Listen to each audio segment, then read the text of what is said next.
तो hello guys, तो कैसे हैं आप लोग। उम्मीद करता हूं कि मस्त होंगे और आप लोग स्वस्थ होंगे। तो आज का हमारा टॉपिक है अस्थमा। तो अस्थमा के बारे में सारा कुछ जानेंगे, इसका aetiology, mechanical manifestation, treatment, pharmacological, non pharmacological, जो भी है सारा कुछ जानेंगे अस्थमा के बारे में। और आप इस वीडियो को देखने के बाद पूरी अच्छी तरह से अस्थमा के बारे में और उसके मैनेजमेंट किस तरह से करेंगे जान जाएंगे। तो आइए, और मैं पूरा कोशिश करूंगा आप लोग को अच्छी तरह से समझाने का। तो आइए स्टार्ट करते। सबसे पहले अस्थमा क्या है। तो asthma is a chronic inflammatory disorder. Asthma क्या है? एक क्रोनिक इन्फ्लामेटरी डिसऑर्डर है जो कि लंबे समय तक होता है। लंबे समय तक क्रोनिक इन्फ्लामेटरी डिसऑर्डर है जिसमें कि एक तरह से हमारा क्रोनिक समय, लंबे समय तक इन्फ्लामेशन हो जाएगा। कहाँ हो जाएगा? Of the Airways obstruction. Airways obstruction हो जाएगा। हमारा जो रिस्पायरेटरी सिस्टम है, शॉर्ट सा बनाता हूँ रिस्पायरेटरी सिस्टम इस ढंग से। ये हमारा दो लंग्स है, ये हमारा ट्रेकिया है। ये दो लंग्स है, ये हमारा ट्रेकिया है। तो इसके थ्रू, जैसे माउथ के थ्रू हमारा मतलब नेजल के थ्रू हमारा एयर आ रहा है, तो एयर ट्रेकिया के थ्रू, ब्रोंक्यूल्स के थ्रू अंदर जा रहा है और गैस एक्सचेंज एल्वोलाई में हो रहा है।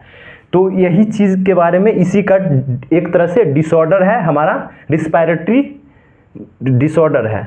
तो इसमें क्या होता है कि ब्रोंकियल हाइपरटेंसिवनेस हो जाता है। ब्रोंकियल हाइपरटेंसिवनेस हो जाता है। हाइपरटेंसिव का मतलब, हाइपर रिस्पॉन्सिवनेस का मतलब है कि एक तरह से हमारा जो एयरवेज है वो हाइपर रिस्पॉन्सिव हो जाएगा। इसके कारण होगा कि वो बहुत ज़्यादा सेंसिटिव हो जाएगा। हल्का सा भी कुछ अगर रिएक्ट किया तो वहाँ पे सेंसेशन होगा। किसी भी तरह का एलर्जी हुआ, किसी भी तरह का मतलब उसमें इन्फेक्शन हुआ, तो वो ज़्यादा मतलब इतना सेंसिटिव हो जाएगा, वो तुरंत मतलब किसी कोई ना कोई कारण बना देगा। वहाँ तुरंत कोई ना कोई डिजीज स्टार्ट हो जाएगा, वहाँ इन्फ्लामेशन हो जाएगा, स्वेलिंग होने लगेगा। तो इसमें होता है कि ये बहुत ही ब्रोंकियल हाइपर जो रिस्पॉन्सिवनेस है वो बढ़ जाता है। वो इस वजह से हमारा अस्थमा जो भी है और काउज उसका बढ़ने लगता है। एक तरह से उसका जो पीरियड है वो और एक तरह से लंबे समय तक हो जाता है। तो ये एक क्रोनिक इन्फ्लामेटरी डिजीज है और एयर ऑब्स्ट्रक्ट कर रहा है, एयर को ऑब्स्ट्रक्शन करने का काम कर रहा है। और इसमें ब्रोंकियल, जो हमारा ब्रोंकियल है मतलब एयरवेज है, ब्रोंक्यूल्स है, उसमें क्या हो रहा है? हाइपर रिस्पॉन्सिवनेस हो रहा है, वो ज़्यादा सेंसिटिव हो रहा है। उसके बाद एपिसोड्स ऑफ व्हीजिंग, मतलब इसमें जो हमारा साउंड होगा, जिसमें सांस हम लेंगे तो सीटी जैसा साउंड, इस तरह से मतलब सीटी जैसा मतलब साउंड आएगा वो, मतलब एयरवेज से हमारा जब साउंड होगा। और उसमें देखने को मिलेगा ब्रेथलेसनेस। ब्रेथलेसनेस मतलब कि सांस लेने में की कमी, या उसमें सांस जो होता है थोड़ा सा प्रॉब्लम हो जाता है, दिक्कत हो जाता है लेने में। और चेस्ट टाइटनेस, मतलब चेस्ट हमारा टाइट हो जाता है और इसमें कफ ज़्यादातर बनता है। हमारा जो ट्रेकिया है उसमें ज़्यादा म्यूकस लेयर सिक्रीट होने लगे। हमारे जो एयर ट्रैक्ट है उसमें म्यूकस लेयर, म्यूकस जो है ज़्यादा सिक्रीट होगा, उसके कारण कफ भी बनेगा और डिस्पेनिया देखने को मिलेगा। डिस्पेनिया क्या है? डिफ़िकल्टीज इन ब्रेथिंग। हमारा ब्रेथिंग डिफ़िकल्टीज होता है तो उसको डिस्पेनिया बोलेंगे। तो डिस्पेनिया में हमारा जो ब्रेथिंग है उसमें डिफ़िकल्टीज देखने को मिलेगा, सांस लेने में प्रॉब्लम हो सकती है। और सिंपल सा मीनिंग में समझे तो it is a long term condition. ये हमारा एक लंबे समय तक का कंडीशन है जो कि हमारे शरीर में मतलब एक तरह से जो हमारा एयर ट्रैक है उसको ब्लॉकेज एक तरह से नैरो कर देता है। तो इसमें होता है कि in which airways becomes narrow and inflamed. हमारा जो ट्रैकिया है, एयर लाइन है, मतलब एयर ट्रैक है, एयर ट्रैक इन्फ्लाड हो जाएगा, मतलब इन्फ्लाम्ड हो जाएगा, इन्फ्लामेशन देखने को मिलेगा। तो यहाँ पर जैसे कि ये हमारा एयर ट्रैक है, ये हमारा एयर ट्रैक है, एयर ट्रैक है, ये दोनों लंग्स है, ये हमारा ट्रैकिया है। इस ढंग से समझिए, ये थोड़ा नैरो हो जाएगा। नैरो किस वजह से होगा? क्योंकि यहाँ इन्फ्लामेशन देखने को मिला है। तो इन्फ्लामेशन होगा तो ये नैरो होगा ही, नैरो होगा।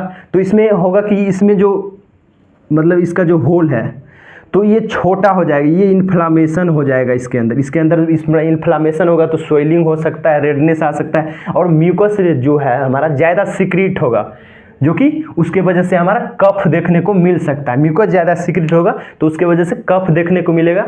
और ये जो होगा एयरवे हमारा वो छोटा हो जाएगा, जिसमें कि सांस लेने में, एयर जाने में दिक्कत होगी। और जब हम एयर वही जाएगा तो व्हीजिंग साउंड करेगा, मतलब एक तरह से व्हीसिल जैसा साउंड निकलेगा। तो ये चीज़ समझ गए। इसमें सिंपल मीनिंग है, ये एक लॉन्ग टर्म कंडीशन है और ये एक रिस्पायरेटरी डिसऑर्डर्स है जो कि क्रोनिक है हमारा लंबे समय तक। और इसमें क्या हो रहा है, एयरवेज हमारा नैरो हो जा रहा है और इन्फ्लामेशन हो रहा है। हमारे एयरवेज में इन्फ्लामेशन हो जा रहा है और ये नैरो हो जा रहा है, किसके कारण, इन्फ्लामेशन के वजह से।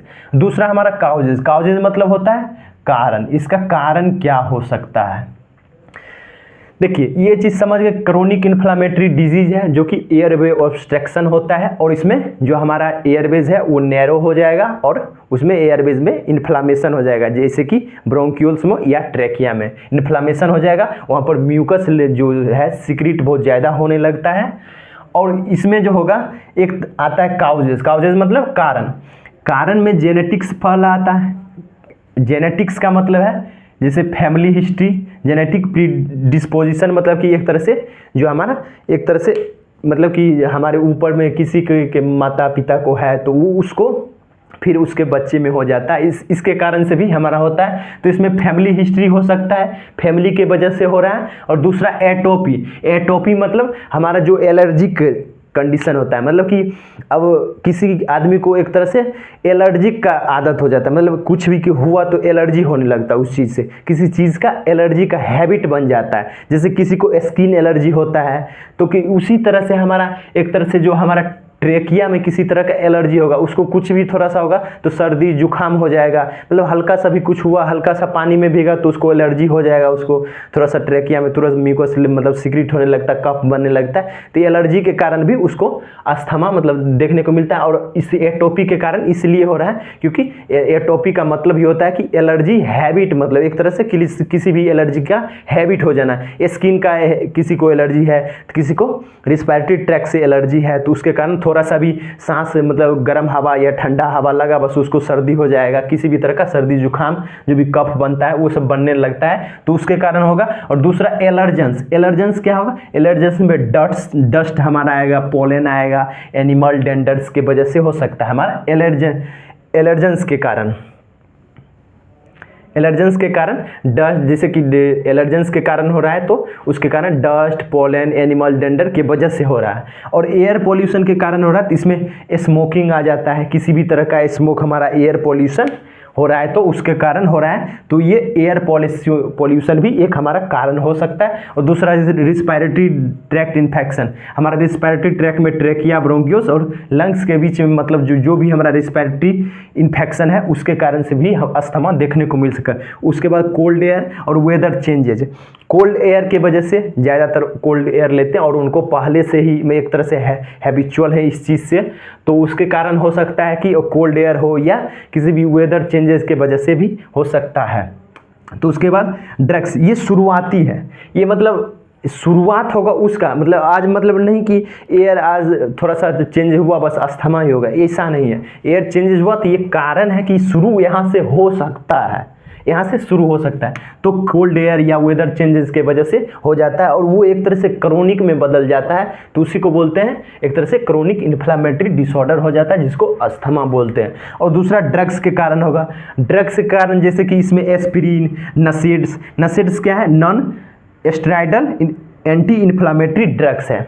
नसेड्स क्या है, non steroidal anti inflammatory drugs, इसका फुल फॉर्म है। नसेड्स और बीटा ब्लॉकर्स ज़्यादा ले रहे हैं उसके कारण भी हमारा हो रहा है। उसके बाद स्ट्रेस और इमोशन, स्ट्रेस और इमोशन मतलब साइकोलॉजिकल प्रॉब्लम्स के कारण भी हो सकता है। उसके बाद इसके टाइप्स का बात करते हैं। टाइप्स बेस्ड ऑन, इसका बहुत सारा टाइप्स है, बहुत सारा टाइप्स, मतलब बेस्ड ऑन, जहाँ जैसे बेस्ड ऑन ये काउज है, बेस्ड ऑन मतलब काउज किस कारण से हो रहा है उसके वजह से हम बेस्ड ऑन देख रहे हैं। इसी में आता है कि मतलब एक तरह से जैसे कि हमारा बहुत सारा आता है कि ऑक्यूपेशनल काउज आता है, एक तरह से ऑक्यूपेशन के माध्यम से हम किसी भी पॉल्यूशन वाले जगह में काम कर रहे हैं तो उसके वजह से हो रहा है, तो उसका भी एक कारण हो सकता है और बहुत सारा कारण। इसमें फर्स्ट कारण देखेंगे उसके बाद बेस्ड ऑन ये काउज है और इसमें मतलब बहुत सारा टाइप्स आता है, तो हम मतलब ये दो जो हमारा ज़रूरत के लिए है वो बस हम दिखाएं और यहाँ पर समझ लेते हैं। उसके बाद बेस्ड ऑन मतलब ऑक्यूपेशन आता है, बेस्ड ऑन ट्रिगर्स आता है, तो बहुत सारा आता है, तो हम दो पढ़ सकते हैं, ये बहुत ज़्यादा है। ये एक हमारा फर्स्ट बेस्ड ऑन काउ जो एक्सट्रेंसिक है अस्थमा, एक्सट्रेंसिक अस्थमा में हमारा एलर्जिक के कारण हो रहा है, जैसे कि डस्ट, पोलन, पेट्स मतलब किसी एनिमल्स के मतलब पॉल्यूशन के कारण हो रहा है, तो वो चीज़। उसके बाद दूसरा हमारा इंट्रेंसिक अस्थमा, ये नॉन एलर्जिक है हमारा, ये नॉन एलर्जिक है। ये एक्सट्रेंसिक जो अस्थमा है वो एलर्जिक है, जो कि हमारा डस्ट, पोलन और पेट्स के कारण हो रहा था। किसी भी हम पालतू जानवर को रखते हैं घर में या कहीं भी पेट्स एनिमल्स है उसके डंग से या किसी भी तरह से होता है, मतलब जैसे काव डंग्स वगैरह ये सब जो होता है, वहाँ से अगर कोई भी अगर अलग तरह का एलर्जीज होता है तो उसके कारण होता है। और इंट्रेंसिक अस्थमा में होता है नल एलर्जिक में हमारा इन्फेक्शन, स्ट्रेस, कोल्ड एयर या स्मोक के वजह से, स्मोकिंग लंबे समय तक कर रहे हैं तो उसके वजह से भी होता है। और इसमें जो जैसे कि आता है हमारा यहाँ पर, जैसे ये नन एलर्जिक जो है ये कि हमारा 35 वर्ष एज के बाद ज़्यादातर देखने को मिलेगा, 35 ईयर्स ओल्ड के बाद हमारा देखने को मिलेगा नन एलर्जिक, मतलब इंट्रेंसिक अस्थमा। और एक्सट्रेंसिक अस्थमा जो एलर्जिक के कारण है ये किसी भी एज में दिख सकता है। और दूसरा हमारा क्लिनिकल मैनिफेस्टेशन का मतलब होता है साइन एंड सिम्टम्स।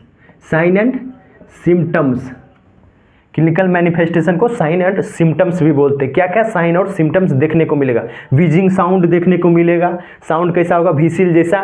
कफ होगा, जैसे ही वहाँ म्यूकस सिक्रीट होगा हमारे एयर ट्रैक में तो कफ देखने को मिलेगा। डिस्पेनिया जैसे ही हमारा एयर ट्रैक है नैरो हो जाएगा तो वहाँ ब्रेथिंग डिफिकल्टी देखने को मिलेगा, जिसके कारण डिस्पेनिया है। डिस्पेनिया मतलब ब्रेथिंग डिफिकल्टी। और हाइपोक्सीमिया मतलब एयर हमारे मतलब अंदर रिस्पिरेटरी ट्रैक्ट, एयर ट्रैक्ट के अंदर कम जा रहा है तो हाइपोक्सीमिया देखने को मिलेगा, जैसे कि हमारे ब्लड में ऑक्सीजन का कमी हो रहा है तो हाइपोक्सीमिया। जैसे कि चेस्ट टाइटनेस, जैसे कि हमारा सांस जैसे कि अंदर जा रहा है तो सांस हमारा फूल रहा है तो चेस्ट टाइट होगा ही। सांस सही से बाहर नहीं निकल रहा है, मतलब नहीं जा रहा है ना निकल रहा है तो उसमें प्रॉब्लम आ रहा है, मतलब आने जाने में एयरवेज में, तो उसके कारण हमारा चेस्ट टाइट होगा। तो ये सब हमारा जो साइन है वो देखने को मिल सकता है। उसके बाद कॉम्प्लिकेशन, ये आगे जाके क्या हो सकता है? तो हमारा रेस्पिरेटरी फेलियर हो सकता है, हाँ प्रॉब्लम आ सकता है ज़्यादा। अगर ये कॉम्प्लिकेटेड हुआ तो इसमें रेस्पिरेटरी फेलियर देखने को मिलेगा, निमोनिया देखने को मिल सकता है और उसके बाद कार्डियक अरेस्ट देखने को मिल सकता है। जैसे कि हमारा निमोनिया COPD में आता है, जैसे कि क्रोनिक ऑब्स्ट्रक्टिव पल्मोनरी डिजीज में आता है हमारा निमोनिया, तो ये देखने को मिल सकता है। उसके बाद हमारा डायग्नोस्टिक इवोल्यूशन में क्या, एक तरह से किस तरह से हम उस चीज़ का जांच करेंगे तो हिस्ट्री कलेक्शन करेंगे, जो भी पिछला है जेनेटिक्स, फैमिली हिस्ट्री, जो भी डाटा है किस तरह से वो रह रहा है, उसका क्या लाइफ स्टाइल है, वो सब देखेंगे किसके कारण हुआ। एक तरह से ऑक्यूपेशनल होता है, ट्रिगर्स किसके द्वारा हो रहा है तो वो भी होता है हिस्ट्री कलेक्शन के द्वारा पता चलेगा कि किस वजह से हुआ है। और फिजिकल एग्जामिनेशन हम लोग जैसे कि स्कल्टेशन करके देख सकते हैं, हम स्कल्टेशन करके देख सकते हैं फिजिकल एग्जामिनेशन में, उसे पता चलेगा कि एक तरह से क्या चेस्ट टाइटनेस को देख सकते हैं। उसके बाद उसके अंदर जो भी मतलब किसी भी तरह का ऑब्स्ट्रक्शन है तो वो थोड़ा पता चल सकता है उसके कारण, जैसे फिजिकल एग्जामिनेशन के कारण हम साउंड सुन के उसका पता लगा सकते हैं।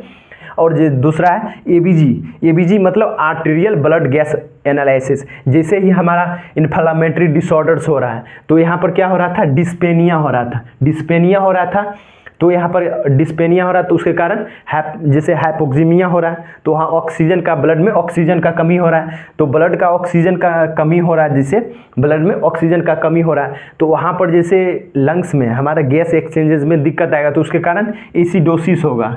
क्या होगा? एसिडोसिस होगा। तो उसके कारण तो ये क्या करेंगे, आर्टेरियल ब्लड गैस का एनालिसिस करेंगे, जो कि ब्लड चेकअप है, एक तरह से ब्लड डायग्नोसिस है, जिसमें कि हमारा ब्लड के एसिडोसिस को नापा जाएगा, मतलब किस तरह से क्या है इस चीज़ को। उसके बाद चेस्ट एक्सरे से हमारा पता चलेगा क्या ऑब्स्ट्रक्शन है और कितना इन्फ्लामेशन हो चुका है, और उसमें जो हमारा एयरवेस है उसमें कितना इन्फ्लामेशन है, ये सब देखने को मिल सकता है। इसके लिए करेंगे। और मैनेजमेंट में आता है, हम लोग मेडिकल मैनेजमेंट देखेंगे। अगर जैसे कि होता है एक तरह से नॉन फार्माकोलॉजिकल मैनेजमेंट या नर्सिंग मैनेजमेंट होता है, तो उसमें हम लोग एक तरह से पेशेंट को एडुकेशन इस चीज़ का दे सकते हैं, प्रोवाइड एडुकेशन।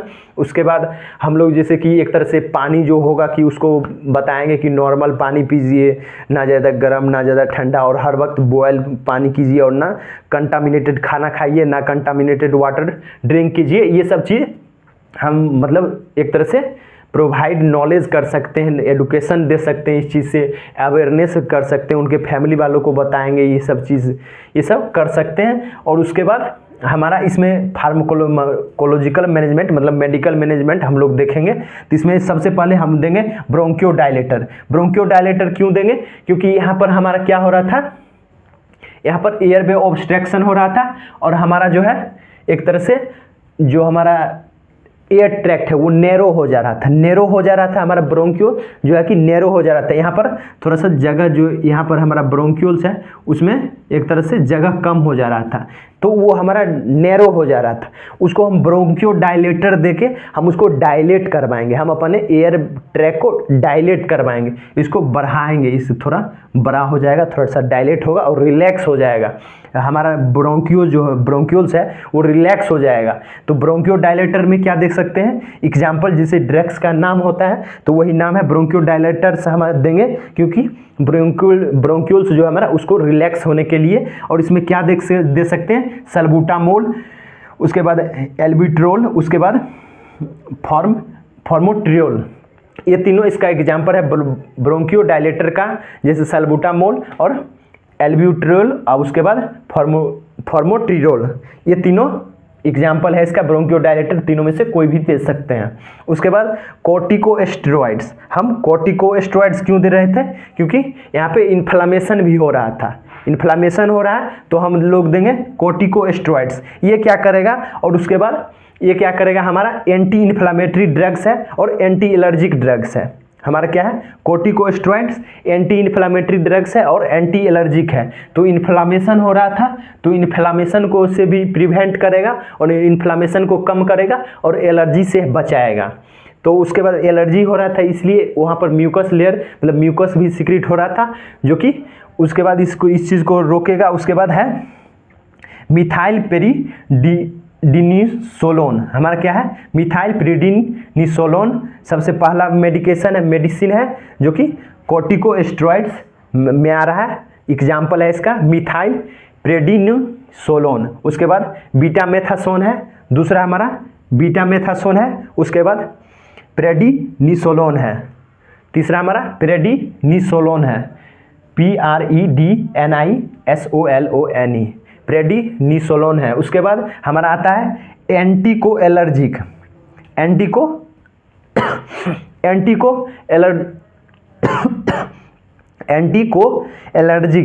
इसमें क्या होता है हमारा एंटी स्पाज्मोडिक ड्रग्स है, हमारा क्या है एंटी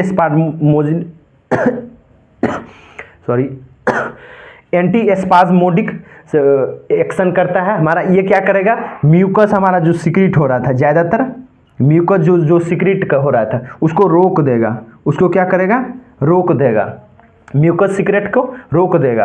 क्या कौन करेगा एंटी कोलिनर्जिक, ये क्या करेगा हमारे जो ये काम करेगा किस तरह से एंटी स्पाज्मोडिक के तरह एक्शन करेगा, जो कि म्यूकस को सिक्रीट होने से रोक देगा। इसमें आता है एप्राट्रोपियम, उसके बाद एट्रोपिन सल्फेट जो कि नेबुलाइजर के थ्रू दे सकते हैं। तो उम्मीद करता हूं कि आप लोग को वीडियो समझ आया हो, अगर समझ आया तो एक लाइक कर दें और चैनल को सब्सक्राइब कर ले, बेल आइकन को दबा दें ताकि वीडियो सबसे पहले आप तक पहुंचे। और मिलते हैं अगले वीडियो में, धन्यवाद यहां तक पहुंचने के लिए, आपका दिन शुभ मंगलमय हो, जय हिंद। मिलते हैं अगले वीडियो में।